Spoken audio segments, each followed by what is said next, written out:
If you woke up after the last election cycle wondering if it's time to leave the country, well, you're not alone.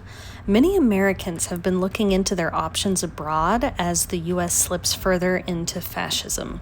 However, it might be better to bunker in and find mutual aid and community and work with other people. So when should one leave the country and when should we stay? Let's look into that further. If you have deep community ties with family or mutual aid networks and you're invested in local organizing, it might be best to stay. It's also a good idea to stay if you lack the resources or the income to be able to move. If your safety risk is localized and you can reduce your risk by relocating inside the U.S., this is also an option.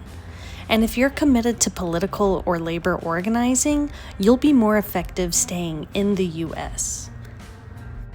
On the other hand, if you or your family face targeted, escalating legal or physical threats, or if there are state laws where you live that are removing your basic human rights, or if you have the sufficient savings to be able to live abroad and it might be the best option, it's worth considering looking into which countries to move to.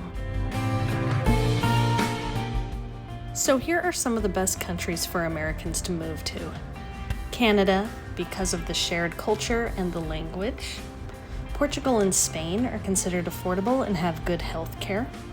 Mexico, Costa Rica, and Panama because of their geographic proximity and the low cost of living. The EU takes in skilled workers with strong labor protections, and Southeast Asia such as Thailand, Vietnam, and Indonesia. Moving abroad isn't always easy and requires some legal routes, such as family or marriage-based residency, work permits, an investor or an entrepreneur visa, retirement, passive income visas, ancestry or citizenship by descent. Some find work as digital nomads or through remote work, and even as refugees or through an asylum route. So if you're still thinking about moving abroad, consider some of your options, but also look into all the steps that it takes to get there.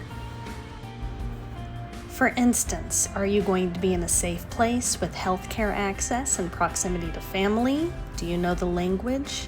Have you looked into the visa options from your chosen country? It's not a bad idea to take a trip there first to get to know the area a little bit better.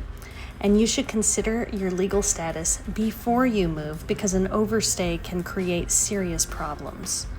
Make sure you have the income lined up before you go. This might mean needing to save for a while, and there is a ton of paperwork involved, including the passport, birth certificate, marriage certificate, medical records. Make sure you understand the healthcare and insurance system there before you go, and that you've looked into what it will take to open a bank and have the proper finances secured.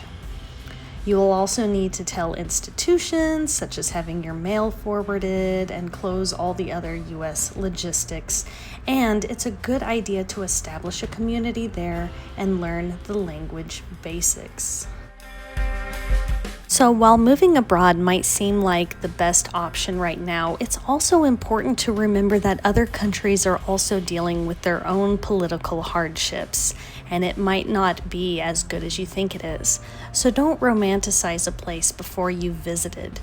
Join local networks, talk with other people online, and get legal help if necessary. But if you are thinking about moving abroad, do all of your research.